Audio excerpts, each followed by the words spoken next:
ભારતના હજારો યુવાનો યુપીએસસી, જીપીએસસી અને બીજી કોમ્પિટિટિવ એક્ઝામની તૈયારી કરે છે. આપણી આસપાસ લગભગ દર ત્રીજા ઘરે એક યુવાન આ પ્રકારની પરીક્ષાઓની તૈયારી કરતો હશે. આ યુવાનો બહુ મોટા મોટા સપનાઓ જુએ છે. એમને આશા છે કે ક્યારેક તેઓ પણ પરીક્ષા પાસ કરશે, એમને પણ સરકારી નોકરી મળશે, સરકારી લાભ મળશે અને સમાજમાં ઇજ્જત મળશે. નાત જાત કે ગામના કારણે નહીં, પણ એમના કામના કારણે એમનું નામ લોકો યાદ રાખશે અને એમને ઓળખશે. પણ આ બધા જ યુવાનોને ઝટકો લાગે એવી ઘટનાઓ છેલ્લા કેટલાક દિવસોમાં બની ગઈ. સોશિયલ મીડિયા પર છેલ્લા કેટલાક દિવસોમાં કેટલાક બ્યુરોક્રેટ્સના ફોટોઝ વાયરલ થઈ રહ્યા છે.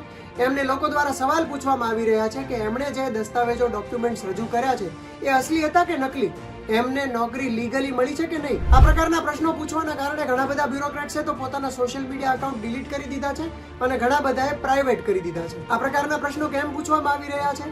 તમને આઈએએસ પૂજા ખેડકરનો કેસ ખ્યાલ હશે. પૂજા ખેડકર પોતાની ઓડી ગાડીમાં લાલ બત્તી લગાવવા માંગતા હતા અને પોતાની ટ્રેનિંગ દરમિયાન એમને અલગથી ઓફિસ જોઈતી હતી. આ પ્રકારની માગણીઓના કારણે એમનો કેસ વિવાદમાં આવ્યો અને પછીથી ખ્યાલ આવ્યો કે એમના રજૂ કરેલા દસ્તાવેજો કદાચ ખોટા હોય એવી શક્યતા પણ છે. એમના પિતાની પાસે કરોડોની સંપત્તિ હોવા છતાં એમણે ઈડબ્લ્યુએસ માંથી રિઝર્વેશન મેળવ્યું છે. આ ઉપરાંત એવું પણ કહેવામાં આવી રહ્યું છે કે એમણે પોતાને વિઝ્યુઅલ ડિસેબિલિટી એટલે એક પ્રકારની દ્રષ્ટિબાધિનતા હોવાનું જણાવીને આ નોકરી મેળવી છે. નિયમો પ્રમાણે જો 40% વધારે વિઝ્યુઅલ ડિસેબિલિટી હોય તો જ એમને રિઝર્વેશન મળે છે, પરંતુ પૂજાને 7% જેટલી જ વિઝ્યુઅલ ડિસેબિલિટી હોવાનું કહેવામાં આવી રહ્યું છે. આ સિવાય એમના મમ્મી કે જે સરપંચ રહી ચૂક્યા છે, એમણે પણ એક ખેડૂત સામે ગન તાકી હતી અને એમની પણ ધરપકડ કરવામાં આવી છે. એટલે આખો કેસ અત્યારે તો વિવાદમાં છે અને પૂજા ખેડકરને લબાસના પાછા બોલાવવામાં આવ્યા છે. પણ ત્યાર પછીથી સોશિયલ મીડિયામાં ઘણા બધા આઈએએસ, આઈપીએસ ઓફિસર્સના ફોટોઝ અને સોશિયલ મીડિયા એકાઉન્ટ શેર કરવામાં આવી રહ્યા છે. એમાંથી ઘણા બધાએ પોતાને ફિઝિકલ હેન્ડીકેપ બતાવીને રિઝર્વેશનથી નોકરી તો મેળવી,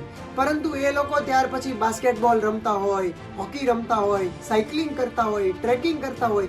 આ પ્રકારના એમના વિડીયોઝ જોઈને લોકોને પ્રશ્ન થઈ રહ્યા છે કે જો તમને લોકોમેટિવ એટલે કે ચાલવાની તકલીફ હતી તો આ પ્રકારની ગેમ્સ તમે કઈ રીતે રમી શકો? તો ઘણા બધા બ્યુરોક્રેટ્સ એવા પણ છે કે જેમના માતા પિતા અગાઉ સર્વિસમાં રહી ચૂક્યા હોય અને સરકારી અધિકારી હોવાથી એમની પાસે ખૂબ બધી આવક હોય, તેમ છતાં એમણે ઈડબ્લ્યુએસ એટલે કે આર્થિક રીતે પછાત કેટેગરીમાં નામ લખાવીને ફોર્મ ભરીને પરીક્ષા આપીને નોકરી મેળવી. આ તમામ લોકો સામે સોશિયલ મીડિયામાં પ્રશ્નો ઉઠાવવામાં આવી રહ્યા છે. હવે જો અધિકારીઓ પોતે સાચા જ હોય તો એમણે પોતે વિડીયો બનાવીને કે સોશિયલ મીડિયા પર ક્યાંક ડોક્યુમેન્ટ્સ બતાવીને એ રીતે પોતાની સાબિતી આપી હોત, પણ ઘણા બધા લોકોએ પોતાના અકાઉન્ટ ડિલીટ કરી દીધા અને પ્રાઇવેટ કરી દીધા. એના કારણે વધારે શંકાઓ જાગી. પ્રશ્ન એ થાય છે કે આપણી આસપાસ ઘણા બધા બાળકો એવા પણ હોય છે કે જેમને સ્કૂલમાં મોટિવેશન આપવા માટે આ પ્રકારના અધિકારીઓ જતા હોય છે. એ બાળકો શું વિચારશે?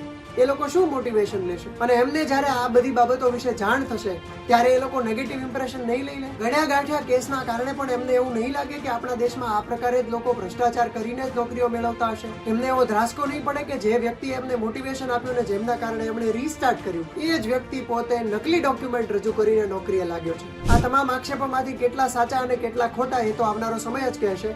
પરંતુ શું યુપીએસસીએ ફરીથી ચકાસણી કરવી જોઈએ કે જેટલા લોકો આવી રીતે ડોક્યુમેન્ટ રજૂ કરીને નોકરીએ લાગ્યા છે એમાંથી કેટલાના ડોક્યુમેન્ટ સાચા છે અને કેટલાના ખોટા? જેને દેશનું સૌથી વિશ્વસનીય માળખું ગણવામાં આવે છે એમાં પણ જો આ પ્રકારના ધાંધિયા હોય તો દેશના નાગરિકને વિશ્વાસ થાય ખરો? આ તમામ ઘટનાઓ અંગે તમારું શું માનવું છે અમને કોમેન્ટ કરીને જણાવો. અને આ ઘટનાઓને લઈને આવનારી અપડેટ્સ જોવા માટે જોતા રહો ગુજરાત સમાચારના ડિજિટલ પ્લેટફોર્મ્સ.